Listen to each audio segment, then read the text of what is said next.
Mainit-init na chismis. Tinanong si Donnie Pangilinan kung nagduda ba siya sa nararamdaman kay Bel Mariano. Kanya ngang sinagot ito. Sa dami ng tanong sa isip ko, sabi ni Donnie, sa dami ng paano kung at baka hindi, ikaw lang ang sagot na hindi ko kailangang pagdudahan. Si Bel lang. Maraming beses kong kunesyon ang sarili ko, tama ba itong nararamdaman ko? Para sa kanya? Totoo ba tong connection na to?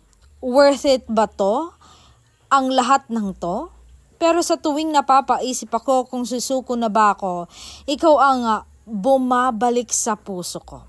Si Bel lang talaga, siya ang dahilan kung bakit hindi ako sumusuko. At dagdag pa ng aktor, hindi ko siya pinili dahil perpekto siya. Pinili ko siya kahit may takot, kahit may lamat, kahit hindi ko alam kung saan kami dadalhin ng tadhana. Kasi sa gitna ng magulong mundong ito, siya lang ang kasiguraduhan ko. Yung presensya niya, tahimik pero panatag, yung simpleng mga salita niya na kayang patumbahin ang lahat ng takot sa puso ko. Ang dami kong duda sa mundo pero sa kanya, isa lang ang alam ko.